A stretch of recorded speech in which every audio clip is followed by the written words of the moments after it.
This is Chapter 21, Assessing Heart and Neck Vessels.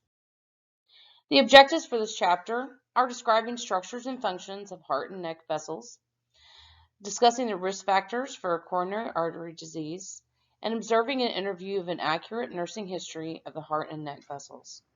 The physical assessment of the heart and neck vessels includes inspection, auscultation, and palpation. Differentiating between the normal and abnormal findings of the heart and neck vessels, and describing the findings when assessing heart and neck vessels, adult and older adult patients as well. Describing teaching opportunities to reduce risk, promote health by monitoring the blood pressure, monitoring peripheral edema, daily weights, a heart-healthy diet, and exercise. And then we're going to analyze the data from the interview and your physical assessment of the heart and neck vessels to formulate valid nursing diagnosis. So to begin with structure and function of the great vessels, you have your superior and inferior vena cava that return the blood to the heart. You have your pulmonary artery that carries the blood to the lungs, and pulmonary veins that return the oxygenated blood from the lungs, in addition to your aorta that transports the oxygenated blood. In the heart itself, it is a hollow, muscular, four-chambered organ. It begins at the left second intercostal space and it extends to the fifth intercostal space. It's on the right edge of the sternum, all the way to the left mid-clavicular line. It's inverted as a triangle with the base at the top and the apex is at the bottom, which is different than the lungs. Your precordium is the anterior chest wall that extends over the area of the heart. This is a picture of the precordium, not to be confused with the pericardium. The pericardium is the sac that goes around the heart. Now the heart wall and the pump itself. So the pericardium is the pericardial sac that surrounds the heart. The myocardium is the muscle that contracts, and the endocardium is the inner lining of the heart wall. The heart valves are the atrioventricular valves, which is the entrance into the ventricles. These include the tricuspid valve and the bicuspid or mitral valve. The semilunar valves exit from the ventricles, which include the pulmonic valve and the aortic valve. The chorda tendineae anchor these AV valves to the papillary muscle. So we're going to talk about the cardiac cycle. The cardiac cycle is the filling and emptying of the heart's chambers. So the heart goes through systole and diastole. So the systole is the contraction of the ventricles. We hear that in the S1 or the lub. The diastole is the relaxation of the ventricles, and we hear that in the S2 or the dub. The cardiac cycle follows along with the cardiac conduction system. So we see these things on the EKG. So the conduction of the heart begins in the SA node at the top of the atrium and fires to the AV node, which is at the top of the ventricles. So we see this in the EKG, the P wave, or the atrial depolarization, and then the QRS is a ventricular firing. Then the T wave is the ventricular repolarization. So you'll need to know the different pieces of the EKG. Now there's a lot of times that you're going to measure these rhythms, things like that. But for the sake of this course, I just want you to know the pieces of the rhythms. If you have a sinus rhythm or regular rhythm, all these pieces will be intact and you'll be able to see them on the EKG. So, to break down the cardiac cycle of diastole. So the ventricles begin to be filled, the AV valves open while the ventricles are relaxed. Blood rushes through the AV valves from atria to ventricles. And then the rapid filling and then passive filling follows. So by atrial contraction, there is what they consider an atrial kick. In systole, that is the contraction and emptying of the ventricles. Remember, that's the lub sound. That's the S1 is the systole. So the AV valve shuts, which is the S1. The higher pressure of the ventricles contract, and the semilunar valves open. So the ventricle systole, they empty those ventricles, and the semilunar valves close. That's the dub sound, or the S2. Ventricular pressure falls, and then it repolarizes with relaxation. So lub-dub sound, S1, S2. S1, the lub sound, beginning of systole. Those are the AV valves, mitral and tricuspid shut. The S2, the end of diastole, or the end of systole or beginning of diastole, are the semilunar valves, aortic and pulmonic valve. So however you need to remember these, sometimes that helps me think of those. The S2 at the base of the heart.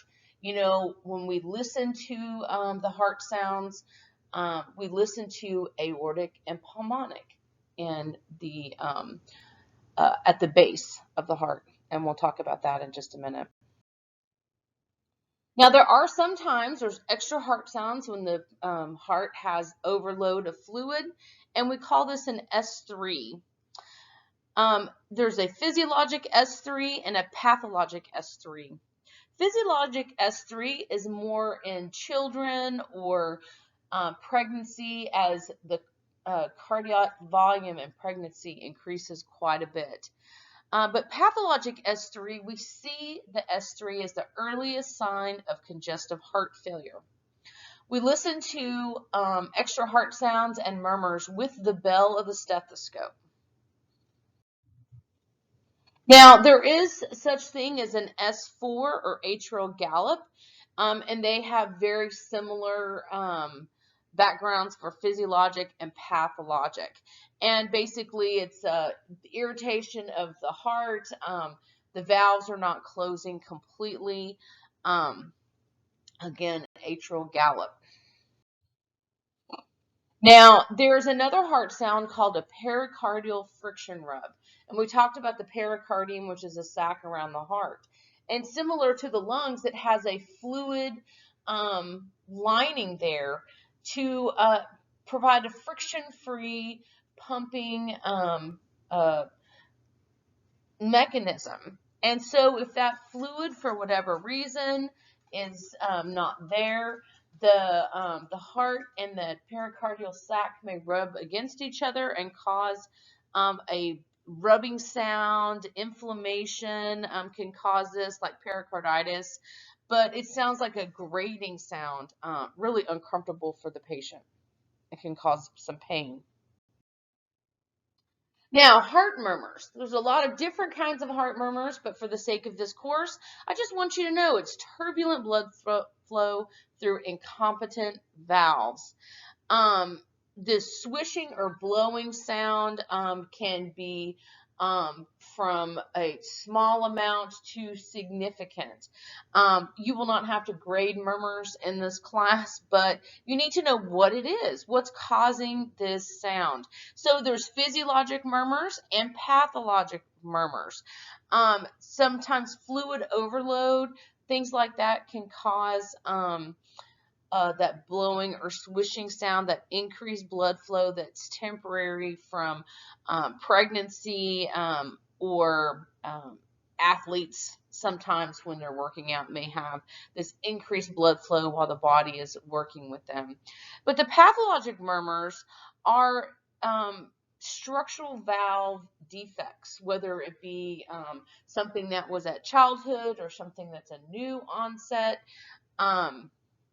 It's important to note whether, even if it was a childhood murmur, because sometimes those things the valve can malfunction later in life. So we want to be listening with the diaphragm and the bell when we're auscultating the heart. So neck vessels that we're going to talk about are the carotids, the carotid arteries, and you're familiar with those from your BLS course or palpating the carotids. It's between the trachea and the sternocleidomastoid, and it should match the S1 or the lub sound, the systole. Your jugular venous pulse is medial or centered to the sternocleidomastoid, and that is utilized to return blood to the heart. So your jugular venous pressure reflects the overall central venous pressure. So if there is fluid overload in the body, those jugular veins can be distended when the patient is sitting up. That is an abnormal finding and can indicate right-sided heart failure. So in older adults, as people age, their cardiovascular health can change. The arteries are less elastic, which can increase the blood pressure. Some of the pulses may be challenging. For some patients, because the skin is thinner, that may be easier to palpate, but they could be weakened as well, just because the body is having to perfuse all the way to the periphery.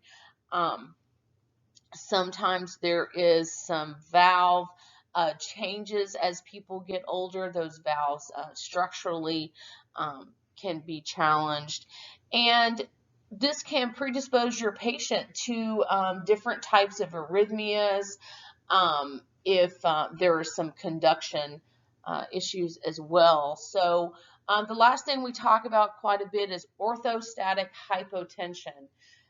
Your body accommodating different positions quickly can be more of a challenge when they get older. So if they're laying down flat and they get up real fast, the blood flow has to reaccommodate in the body. And so if with some older adults, it takes a little bit of time. So getting up slowly, being from a lying to a sitting position to let the blood flow accommodate in the body is important. Now, if somebody is standing up quickly and their blood pressure drops more than 20 millimeters of mercury, we consider that orthostatic hypotension, just like we talked about in Chapter 8. So that puts that patient at risk for falls, and so this is definitely something to consider. So coronary artery disease, risk factors, this is one of your evidence-based boxes in Weber and Kelly. Absolutely, high blood pressure puts pressure on the vessels. Cholesterol, high cholesterol in the blood, plaque and things like that can grow. Smoking and diabetes, which impacts the vessels as well. Diet, inactivity, being sedentary is we know is not good for coronary arteries or any arteries for that matter. So some of the heart disease and stroke statistics for 2023 are not surprising. They're still kind of the same as they've been for the last 10 years. But you can see heart disease death rates and stroke rates are very similar. If you're looking from 2020 to 2016, you can see right about the same areas. We're still having vessel disease and stroke risks. We see a lot of patients, we just talked about diabetes and its impact on heart. Prediabetes has become a big thing as our obesity counts grow. When you think about 9.7 million patients have undiagnosed diabetes. That is significant and things that you'll be dealing with as a healthcare provider. And then 115.9 million have prediabetes. So this is something to consider as we all are moving forward and looking at diets and how we can help our patients. So cardiovascular disease is still a large global mortality issue for patients. And we also look at their LDL, or their lousy cholesterol, you might remember ads. Some of these statistics are stark, that someone in the U.S. dies of cardiovascular disease every 34 seconds. That's pretty stark. And then a stroke every 3 minutes and 17 seconds. So as educators and healthcare providers in the world, and in our communities, we need to continue to talk about these things. It's definitely something that's you'll be dealing with as a healthcare provider.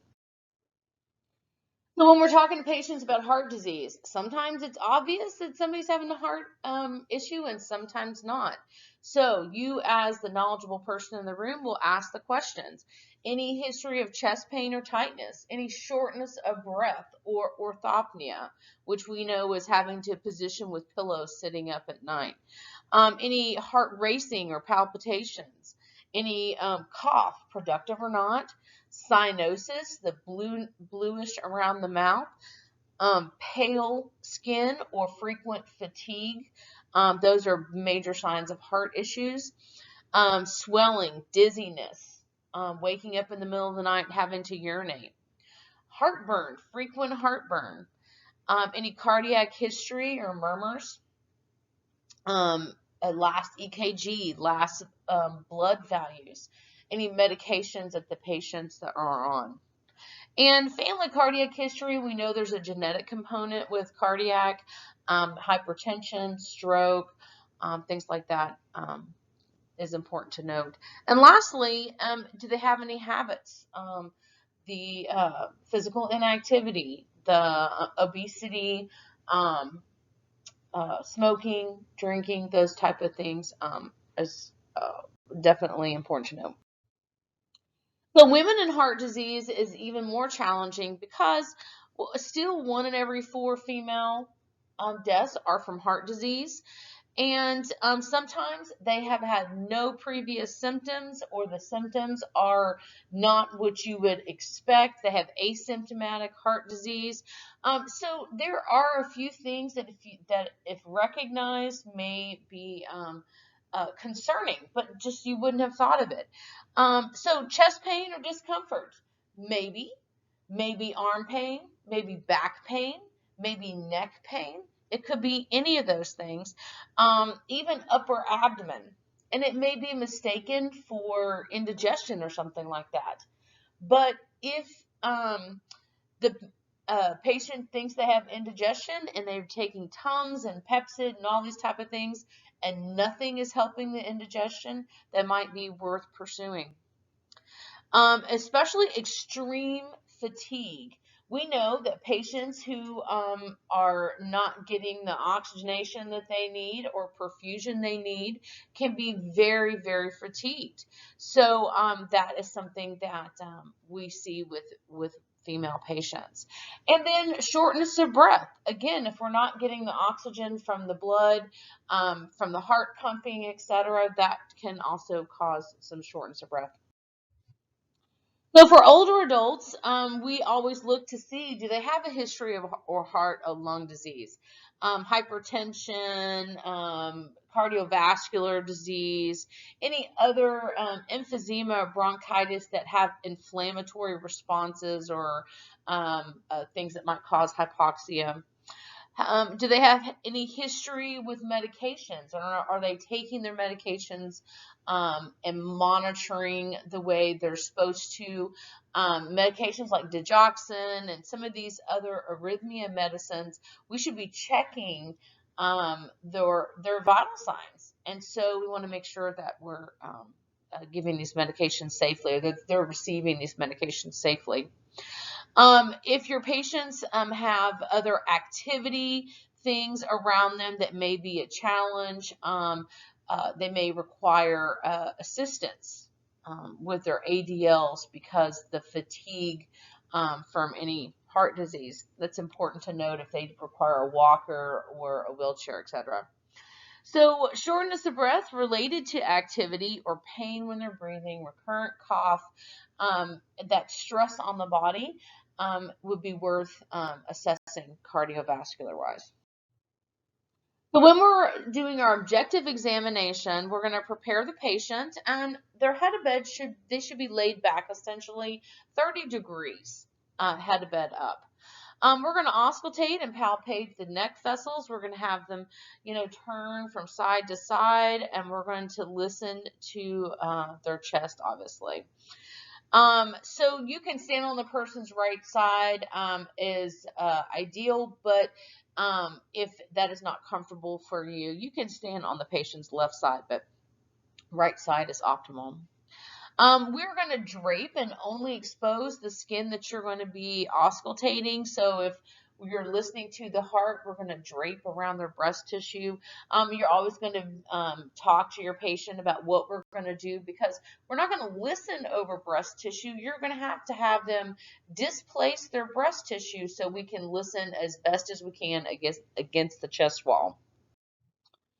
So when we inspect the jugular venous pressure, the patient will be supine on their back with 30 to 45 degrees. And the expectation is that we're able to check for distension. Now, if they are up greater than 45 degrees sitting up, you should not be able to see that jugular vein. So if it is distended when the patient's sitting up above 45 degrees, that might be a fluid overload or pulmonary hypertension. So we want to, you would want to note that on both sides. When we auscultate the carotid arteries, we can auscultate with the diaphragm and with the bell. You are going to palpate one at a time. We do not palpate both your carotids at a time. If there's any blowing or swishing sound, like we call that a bruit, that is an abnormal sign and maybe indicate an obstruction or something there. So when we palpate the carotids again, we're going to use our two middle fingers very gently, and we are looking to grade the pulse 0 to 3+. It should be easily palpated and easy to obliterate on one side. We're not going to obliterate, but it should be flexible enough to obliterate easy. It should not be bounding against your fingers. So if it's bounding against your fingers, that would be 3+. Now, if the pulses are unequal or weak, that could be an abnormal finding. So when we are talking about the precordium is the anterior chest over the space of the heart. So very atypically will you palpate the apical impulse, but this is what that looks like. If you see a patient have an abnormal lift or pulse on the outside of the chest, that would be something to note. But this is the palpating the impulse will be over the 4th or 5th intercostal space, left midclavicular line. But very, very atypically would you be doing that. But you might see the physicians do this. Now, the auscultation is definitely something you're going to be doing. So we call this ape to man, aortic, pulmonic, herbs, tricuspid, and mitral. And there's several pictures moving forward about all these spaces. But you need to know specifically where they are and where you would find them. Now, in this picture, you can see the manubrium of your sternum all the way down to the xiphoid process. And you can see that this mitral position, your fifth left intercostal space at midclavicular line, is not past the xiphoid. So we know the top of the sternum, your landmark, is a suprasternal notch, and the bottom of the sternum is the xiphoid. So you're going to be listening to all these spaces within those parameters. So be sure you know which space goes with which intercostal space and where those things are located specifically for your auscultation. You're going to listen with your bell and with the diaphragm and with the bell in all 5 of these spaces. So you begin your auscultation, clean your stethoscope. You're going to be on the patient's right side.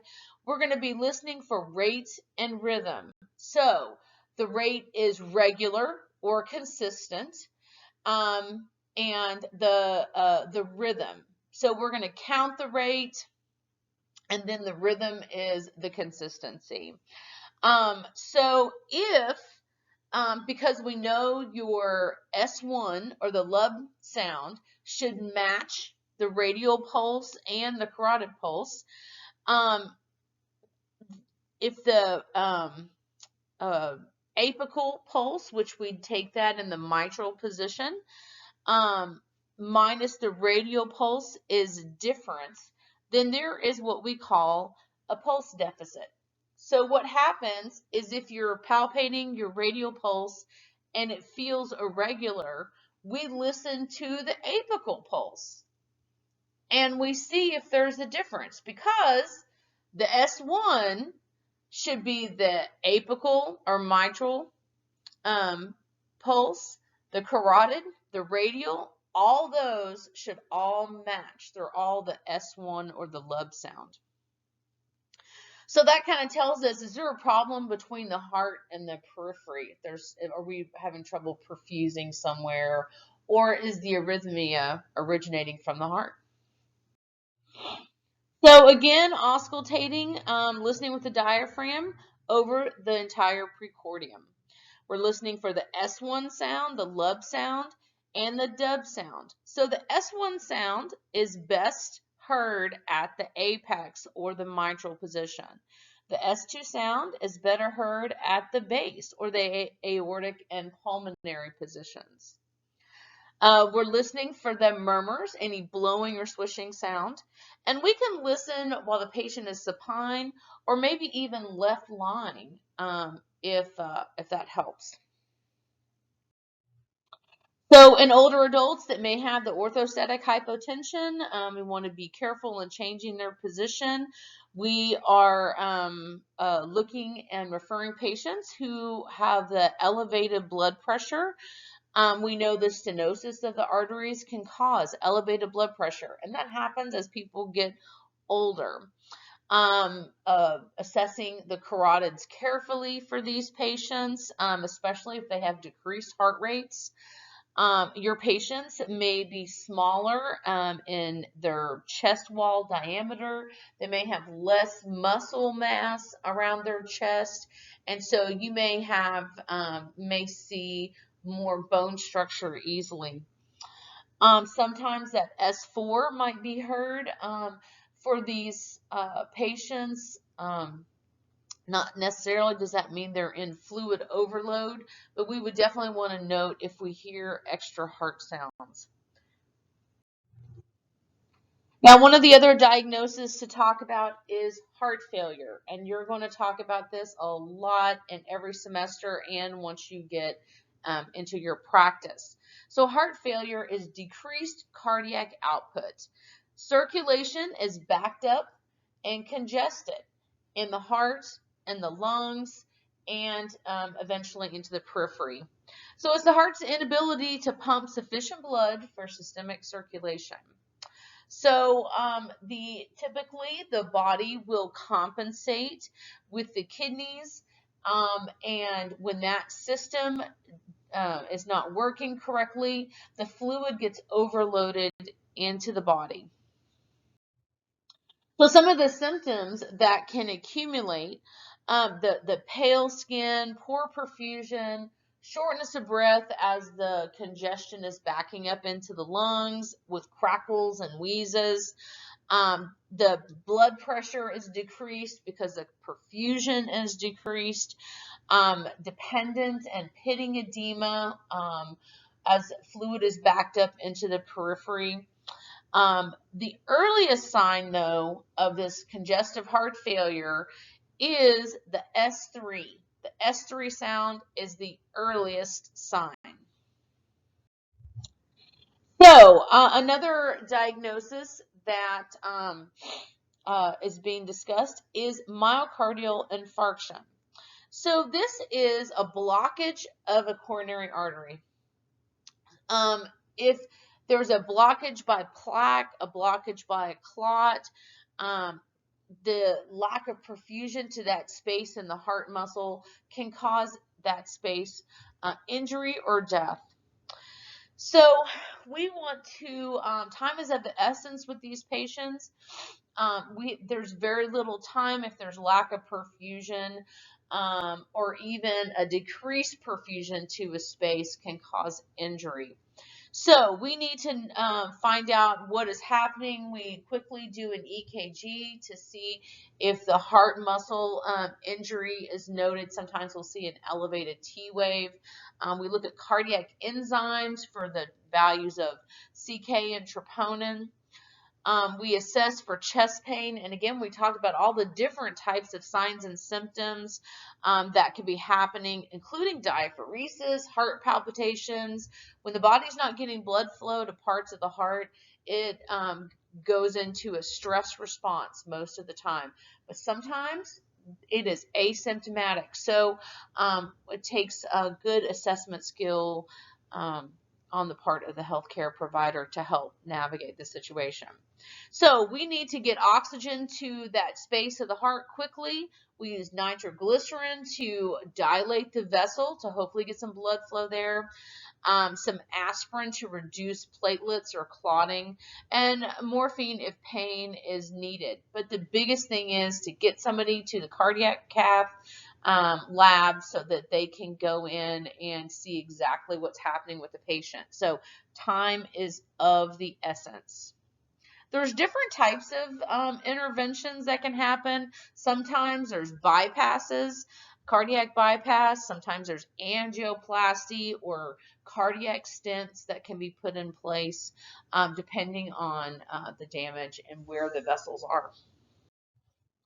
So some of the hypertension guidelines are basic for American Heart Association, but your patient is different with different expectations. So you're going to go with what the doctor in your facility has as far as when and how we're going to intervene with medications, etc. But we know that somebody who has high levels of pressure on the vessels can damage the vessels and can cause a rupture of the vessel. So we watch the blood pressure carefully, knowing that that indicates the health of the vessels in the body. And so anything abnormal or high would need to be validated and addressed for your patient.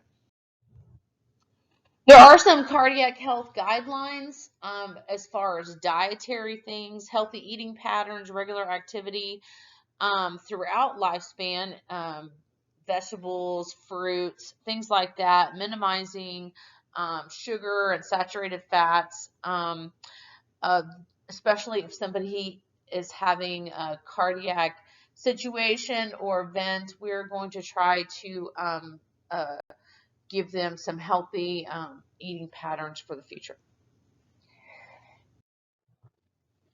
Some nursing diagnoses that we talk about for cardiac. Definitely activity intolerance if the patient's having chest pain, but acute pain is probably would be the priority here. Now, for your patients with congestive heart failure, this impaired gas exchange, as they are having this shortness of breath with exertion, those type of things can also be related to dyspnea, can be a problem for this patient. So in summary, you want to be familiar with all the different pieces of the central heart structures, the different phases of electrical conduction of the heart. Do you know the parts of the EKG and the function of the AV and SA nodes? All the different pieces of the cardiac cycle, systole, diastole, the heart sounds, S1, S2, S3, and what is a murmur? How do we auscultate heart sounds? What are the 5 areas, and what are some expected findings that you would hear? S1 is heard better at the apex, S2 is heard better at the base.